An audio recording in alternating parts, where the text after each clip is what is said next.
오늘 주님께서 주시는 하나님 말씀 구약 성서는 에스겔서 47장 1절부터 12절 말씀입니다. 에스겔 예언자가 망한 줄 알았던 성전이 다시 회복돼서 거기에서 생명수 강가가 흘러나오는 것을 보는 장면입니다. 그는 이제 천사라고도 보고 아직 예수님이 오시기 전이지만 예수님의 살아계신 말씀이라고도 보고 아직 학자들의 그 의견이 많습니다. 근데 그가 에스겔을 데리고 성전 문에 이르시니 성전의 앞면이 동쪽을 향하였는데 그 문지방 밑에서 물이 나와 동쪽으로 흐르다가 성전 오른쪽 제단 남쪽으로 흘러내리더라. 그가 또 나를 데리고 북문으로 가서 바깥길로 꺾여 동쪽을 향한 바깥문에 이르시기로 본즉 물이 그 오른쪽에서 스며 나오더라. 그 사람이 손에 줄을 잡고 동쪽으로 나아가며 천척을 측량한 후에 내게 그 물을 건너게 하시니 물이 발목에 오르더니 다시 천척을 측량하고 내게 물을 건너게 하시니 물이 무릎에 오르고 다시 천척을 측량하고 내게 물을 건너게 하시니 물이 허리에 오르고 다시 천척을 측량하니 물을 내게 건너지 못할 강이 된지라.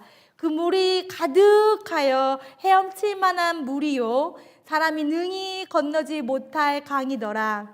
그가 내게 이르시되 인자야 네가 이것을 보았느냐 하시고 나를 인도하여 강가로 돌아가게 하시기로 내가 돌아가니 강 주편에 좌우편에 나무가 심이 많더라. 그가 내게 이르시되 이 물이 동쪽으로 향하여 흘러 아라바로 내려가서 바다에 사해에 이르리니 이 흘러내리는 물로 그 바다의 물이 되살아나리라.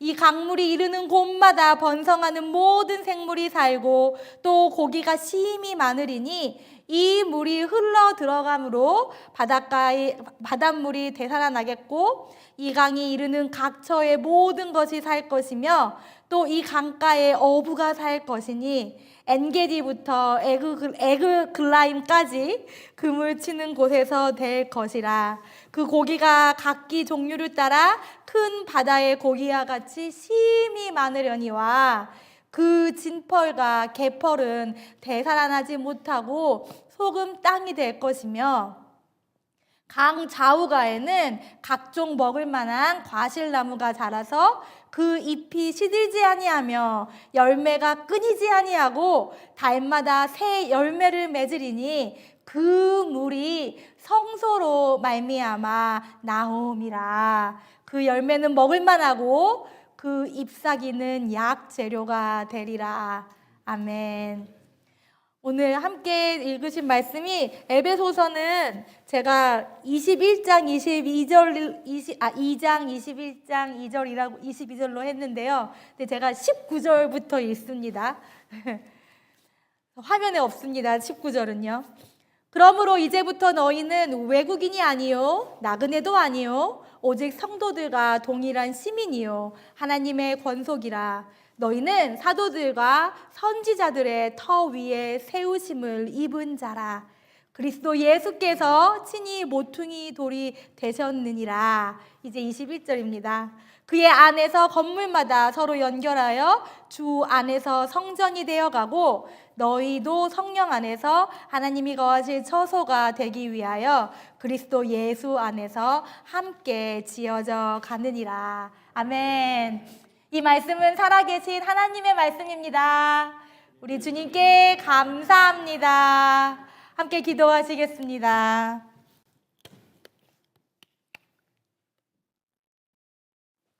살아계신 예수님, 당신의 살아계신 말씀으로 그 살아계신 임재로 우리의 성전을 회복하여 주시옵소서.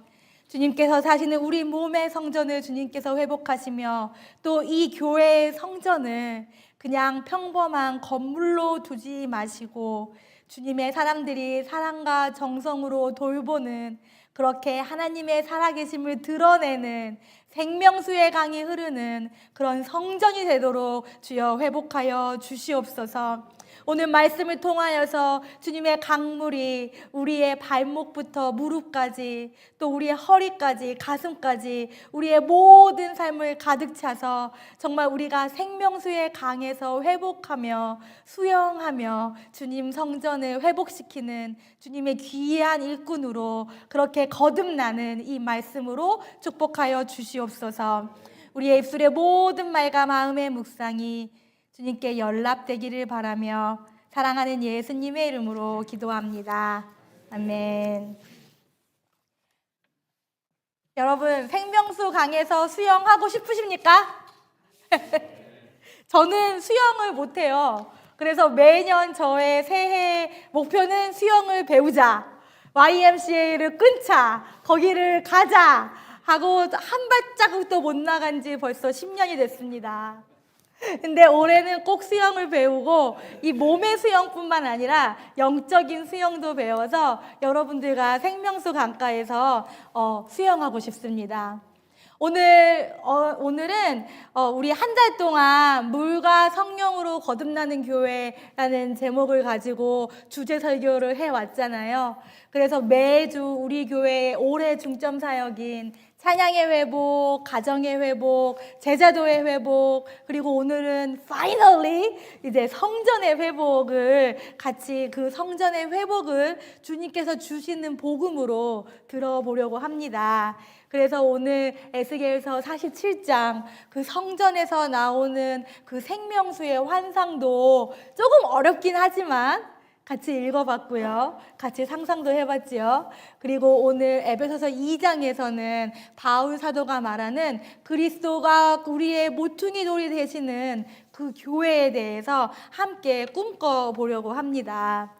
그래서 저희가 이렇게 매주 회복에 대해 말씀을 드리니까 매주 회복에 대해 말씀을 드리면서 찬양이 회복되면 우리가 열심히 찬양하고 이 지역을 정말 울리는, 옥문을 열리는 찬양을 해서 다민족 찬양대도 막 하고 싶다고 말씀드렸잖아요. 그리고 가정의 회복이 일어나서 우리 정말 교회 안 오려고 하는 우리 자녀들이 갑자기 엄마, 아빠 예수님 믿는 거 보니까 나도 교회 가고 싶어요. 형님 예수님 믿는 거 보니까 나도 교회 가고 싶어요. 하면서 우리 교회에 다 몰리는 거예요. 여러분들의 가족들이. 그렇게 가정의 회복이 되고 그렇게 모든 다양한 세대의 가족이 와도 우리가 즐겁게 예배할 수 있는 여건을 마련하는 게 바로 우리 가정의 회복입니다. 그리고 지난주에 제자도의 회복은 제가 이제 눈이 온 다음 날이어가지고 너무 눈에 흥분해서 눈의 은혜를 받아서 말씀드렸지요. 우리가 눈꽃송이 같은 제자가 됐으면 좋겠다고요. 하나하나 눈꽃송이가 올 때는 힘도 없고 그러지만 예수님과 함께 있으면 정말 눈은 내려서 세상을 덮어버리고 말잖아요. 근데 이번 주에 눈이 녹았잖아요. 어떡해. 나 이걸로 설교했는데 눈이 다 녹아버렸네요. 하나님 이거 어떡해요. 그런데 주님 주시는 말씀이 눈이 온 이후에 그 세상, 눈이 깨끗하게 청소한 그 세상이 얼마나 아름다운지 아니? 하시면서 이 눈꽃송이로 보여주신 제자도를 포기하지 않으시더라고요. 그래서 제가 너무 감사했습니다. 그래서 오늘 성전의 회복에 대해서 복음을 들으려고 하는데요. 성전의 회복은 다른 우리 중점 사역에 비해서 목사님 저게 무슨 말이에요? 하셨을 것 같아요. 쉽게 말씀드리면 우리 교회 빌딩이나 또 우리 교회의 무슨 프로퍼티나 우리 교회의 모든 교회 안에 있는 모든 것들을 우리가 정성껏 아끼고 섬기는 거예요. 그러니까 우리 재산관리위원회 우리 트러스티가 열심히 해주시잖아요. 막 오늘은 지붕을 고칩니다. 뭐 청소할 거니까 뭐 옷을 갈아입고 오세요. 이런 카톡도 받으시고 막 그러시잖아요. 그런 일들을 우리가 하는데 그냥 교회를 깨끗이 우리 집처럼 청소하는 게 아니라요. 주님께서 주신 은혜로 청소하고 그렇게 우리의 건물도 정말 주님의 도구가 되는 그런 성전의 회복을 보고 싶다는 겁니다. 그러니까 이런 거예요. 제가 휴가 때 뉴욕을 좀 자주 가는 것 같아요. 왜 그런지는 모르겠어요. 아마 이제 서울에서 자랐으니까 그런 바쁜 곳이 조금 그리운 것 같아요. 그래서 뉴욕을 휴가로 자주 가는데요. 갈 때마다 제가 후회를 합니다. 여러분 아시다시피 뉴욕 가면은 얼마나 정말 정신이 없잖아요. 막 사람들도 막 너무 많이 다니고, 그리고 뭐 전철이나 이런 것도 너무 좀 복잡하고, 그리고 막 그 냄새, 너무 막 이상한 냄새들이 뉴욕에서 많이 나니까 갈 때마다 제가 내가 왜 여기로 휴가로 왔지? 내가 왜 이런 곳으로 왔지? 후회가 돼요. 그렇지만 휴가를 왔으니 어떻게 해요? 열심히 다니지요. 그런데 휴가로 다녀서 뭐 좋아하는 뭐 박물관도 가고 좋아하는 장소도 하면은요, 막 진짜 매연이 얼굴을 덮는 것 같고요. 막 그 냄새가 막 제 코를 찌르면서 너무너무 쉽게 피곤해지더라고요. 그래가지고 어느 교회를 들어가려고 해도 교회가 또 뉴욕 시리에 있는 교회는 되게 큰 교회들밖에 없잖아요. 무슨 바실리카 막 이런 교회들밖에 없으니까 문이 다 잠겨 있어요. 들어가기도 어려워요. 그런데 어느 날 제가 브루클린이라는 도시에 갔는데 거기에서 그런 정말 바쁜 도시였고 그 근처에도 아주 큰 성당이 있었어요. 그런데 그 교회는 메노나이트라고 하는 아주 작은 개신교 분파의 교회입니다. 근데 그 바쁜 도시에 너무 작은 교회가 나 좀 봐주세요 이렇게 하고 저한테 막 안녕 인사를 하는 것 같은 거예요. 그래가지고 제가 그 교회에 딱 들어갔는데 교회 문도 열렸고 마침 사람들이 이제 예배도 준비하고 있었고 그래서 그 교회를 들어갈 수 있었습니다. 2층밖에 안 되고 우리 교회 정말 이거 뭐 여기 앞에 로비의 반만한 크기밖에 안 되는 것 같아요. 그 정도인데 2층이니까 너무 작은 교회입니다. 그런데 그 작은 공간을 아기자기하게 정말 성도님들이 오셔서 예수님을 만날 수 있게 정성껏 꾸며놓으신 거예요. 화장실에 꽃 하나를 놔도 거기 옆에 성경 구절도 놓고 진짜 우리 교회 화장실처럼요. 정성스럽게 해놓고 그러면서 그 교회가 그렇게 크지 않은 교회니까 그렇게 교인이 많지 않을 거예요. 그런데도 애들을 위한 방도 있고 수유실도 있고 어른들이 들어오셔서 기도하실 수 있는 방도 있고 너무 잘 돼 있는 거예요. 제 마음을 너무 울렸던 건 교회의 벽을 요즘에는 다 이렇게 우리처럼 컴퓨터로 막 해놓잖아요. 거기는 성도님들이 다 손으로 막 사진도 붙이고 아기자기하게 해놓으셨어요. 뭐 기도문도 있고 사진도 있고 본인들이 선교하는 그런 교회에 대한 정보도 있고 너무너무 예뻐요. 그러면서 느꼈던 게 이 교회가 작지만 교회의 모든 곳곳이 우리는 예수님 너무 사랑해요. 우리는 예수님의 복음 이렇게 전하고 싶어요. 이런 메시지를 다 보내는 거예요. 그래서 제가 그 교회에 있던 시간이 뭐 한 2시간 정도밖에 되지 않는데요. 그 여행을 통틀어서 그때가 제일 좋았어요. 뉴욕이라는 곳이 꼭 우리가 살고 있는 이 세상 바쁘고 사막 같은 곳을 저에게 연상시켰다면 그 작은 메노나이트 교회는요, 그 사막에 있는 정말 찾기 어렵지만 있고야만은 오아시스 있잖아요. 정말 오아시스처럼 거기에 있어서 이 바쁜 도시에도 주님의 사랑이 심겨지고 사람들이 와서 살아갈 힘을 얻을 수 있도록 생명의 강을 이렇게 펼쳐내고 있구나. 그거를 제가 그 교회에서 느끼고 돌아왔습니다. 그래서 이 경험으로 제가 배우는 거는요. 교회의 건물을 우리가 물론 잘 관리를 해야 되죠. 그렇지만 우리가 너무 막 교회의 건물을 정말 막 현대 신식으로 모던하게 우리 교회는 뭐 티끌 하나 없어야 돼요. 이런 거는 하지 않아야겠다라는 마음을 성령님께서 주셨습니다. 왜냐하면 특히나 우리 미국에 살잖아요, 여러분. 미국에 좋은 곳, 훌륭한 곳, 럭셔리어스한 곳 너무 많잖아요. 만약에 그런 곳이 가고 싶으시면 우리는 뭐 백화점도 가도 되고, 뭐 카페도 가도 되고, 레스토랑도 가도 되고, 뭐 도서관도 가도 되고, 갈 곳이 너무 많습니다. 그런데 교회를 우리가 그렇게 기쁘게 청소하고 아름답게 꾸미겠다는 건요. 왜냐하면 우리가 예수님을 믿기 때문입니다. 그리고 교회는 예수님의 성전이기 때문입니다. 교회에 들어와서 예수님이 계셔야지 이 교회가 또 오고 싶은 거잖아요. 아무도 없는 때가 있어요. 여러분들이 이제 주중에 가시면 이 교회는 비어 있을 때가 있잖아요. 그래도요, 여러분, 우리 교회 건물에 오시는 분들이 있어요. 여러 가지 다른 이유로. 교회에 문이 잠겨 있잖아요. 그래도 꼭 그 UPS 사람들이나 이렇게 지나가는 사람들이 저희 교회 주차장에서 막 점심도 먹고 그렇답니다.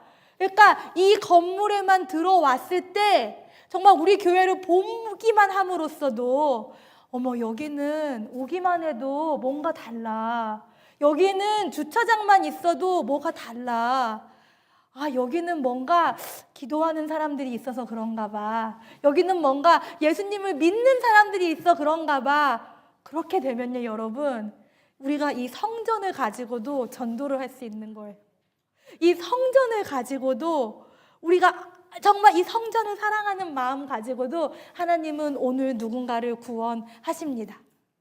그렇게 하기 위해서, 그런 성전의 회복을 위해서 우리가 기억해야 할 말씀이 오늘 바로 함께 읽으신 에베소서 2장의 말씀과 또 에스겔서 47장의 말씀인 것입니다.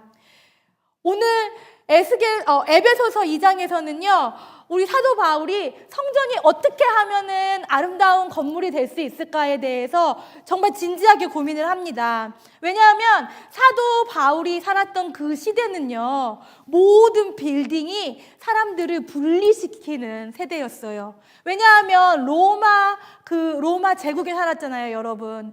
로마 제국은 우리 조선 시대보다 더 엄격하게 하이라키가 있었잖아요, 여러분. 그래서 노예와 주인, 귀족과 평민, 그리고 이방신을 섬기는 사람, 안 섬기는 사람, 거기에 대한 그 차별이 얼마나 컸습니까? 그러니까 로마 시대에는요, 어디를 가든지요, 내가 어떤 사람인가, 나의 사회적 신분이 어딘가에 따라서 내가 앉을 곳이 정해지고, 내가 밥을 먹을 곳이 정해지고, 그런 좀 불합리한 그런 사회였던 겁니다.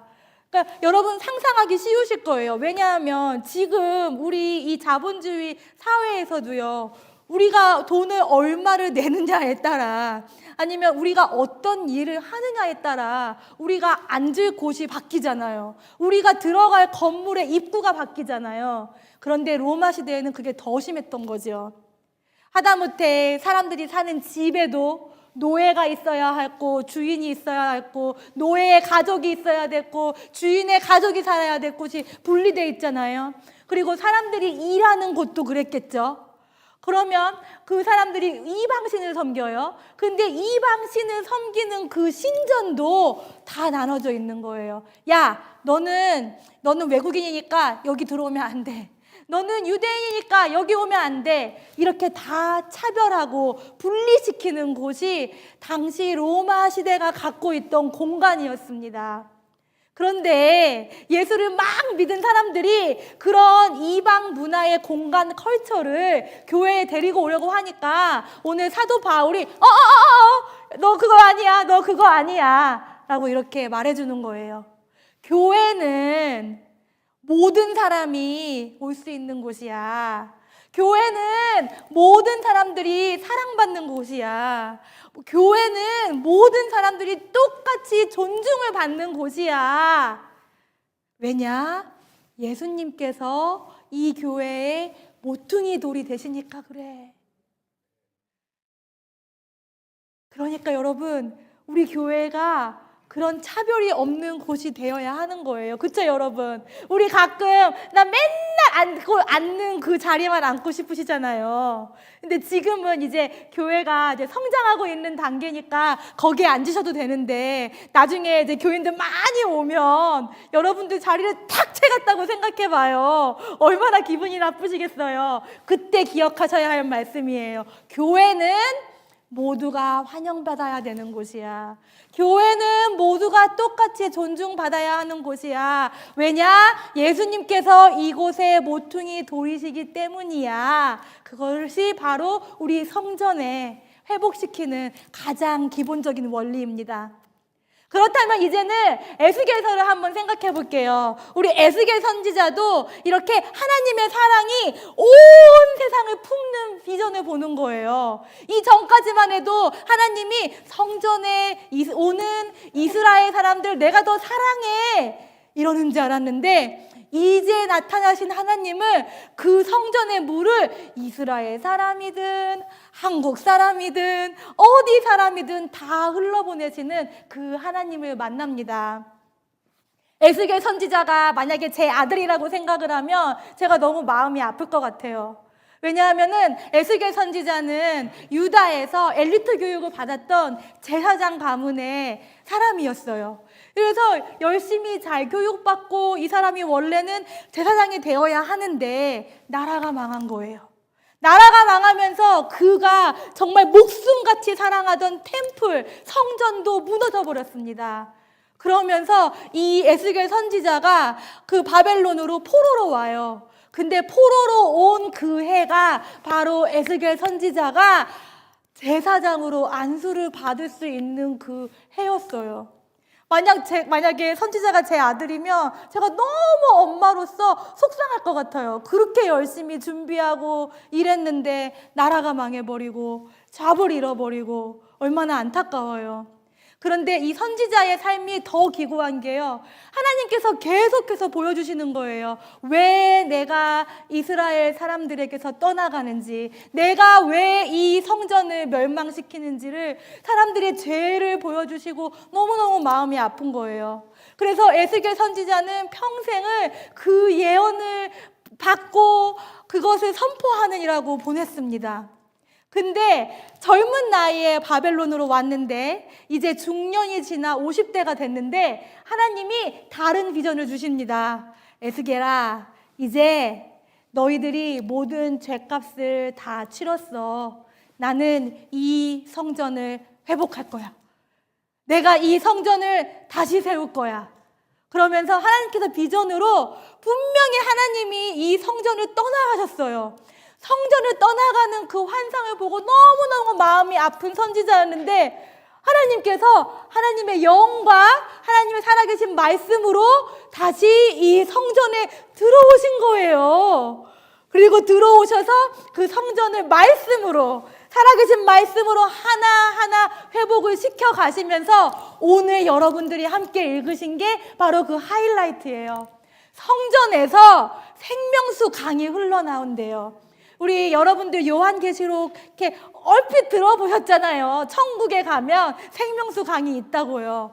그 강이 하나님의 성전에서 그 하늘에만 머무르는 게 아니라 정말 하나님의 사람들이 정말 아름답게 사람들을 사랑해서, 하나님을 사랑해서 만든 그 성전을 통해서 그 강물이 이렇게 내려온대요. 그래가지고 흘러간대요. 그러면서 오늘 그 에스겔을 가이드 해주는 그 천사가, 그 자가 있는 거예요. 자로 측량을 하는데요. 그러니까 1000큐빗이라고 하는데, 이게 피트로 하면은 1500피트고 미터로 하면은 450미터예요. 그렇게 450m씩 흘러갈 때마다 측량을 다시 해보니까 이 생명수 강이 그냥 흘러만 가는 게 아니라 깊어진다는 거예요. 처음에 450m에서 쟀을 때는 여기 발목까지 물이 왔대요. 근데 그 다음에 450m에서는 여기 무릎까지 찬다는 거예요. 그 다음에 450m는 여기 허리까지 차고, 그 다음에 450m 다시 쟀더니 물이 다 차가지고 거기는 수영을 해야 된다는 거예요. 여러분, 우리 수영을 배워야 돼요. 그러니까 이게 무슨 뜻일까? 이게 무슨 뜻일까? 정말 에스겔 선지자도 고민을 많이 하고 역사에서 많은 신학자와 목회자들이 고민을 했어요.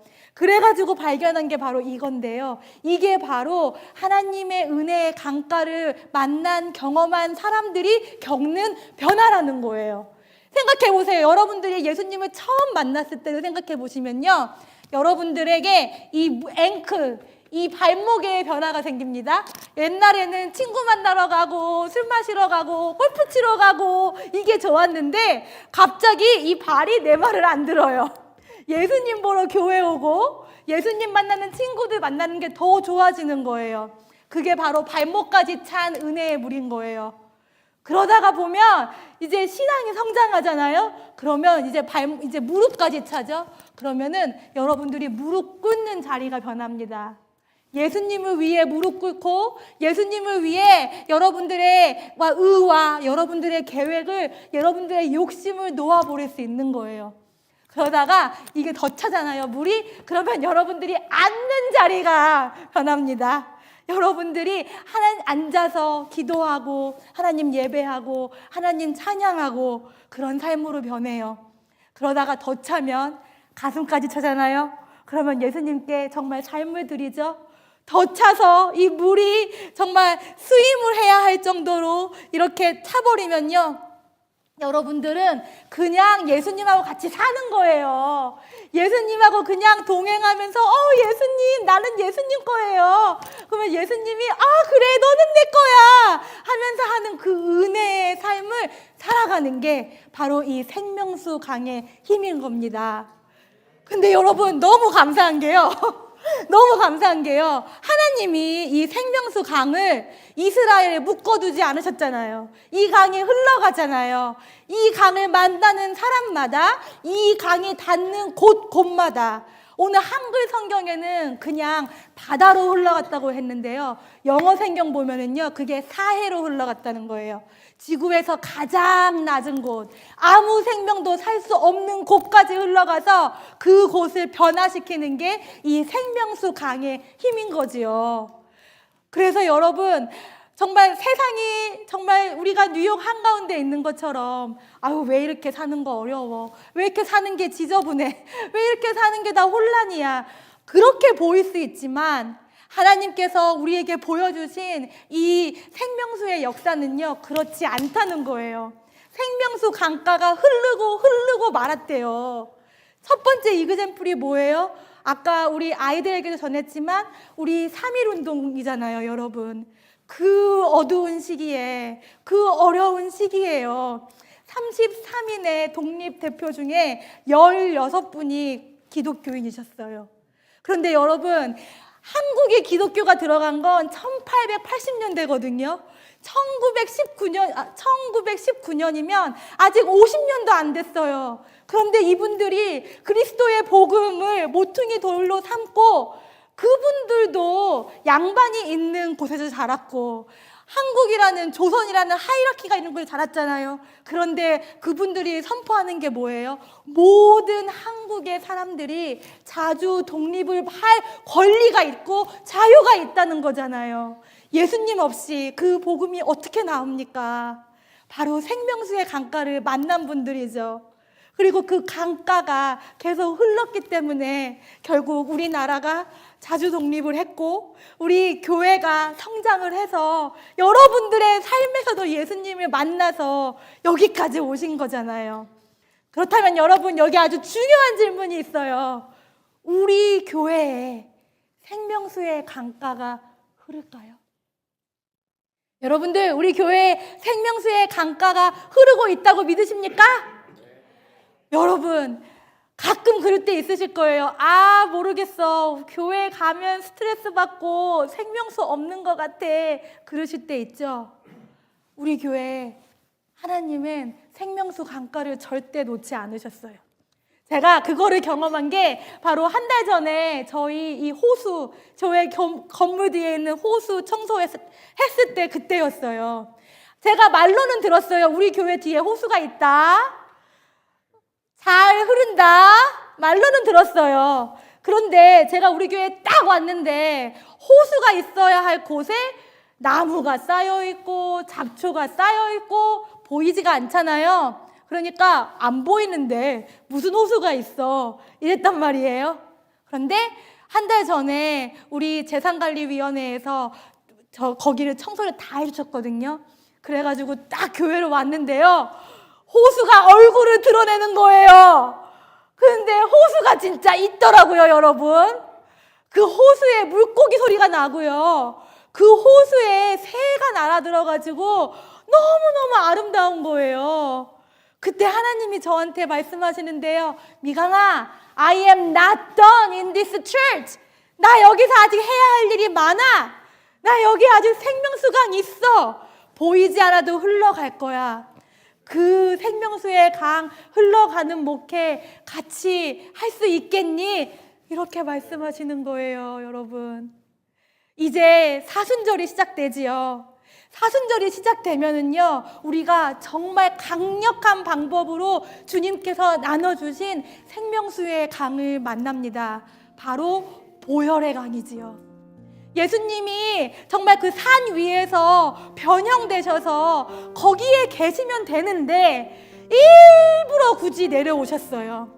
하나님도 생명수강 그냥 하늘나라에 킵하시면 되는데 일부러 그거를 여러분들한테 보내주셨어요. 왜냐? 하나님이 여러분들을 사랑하시거든요.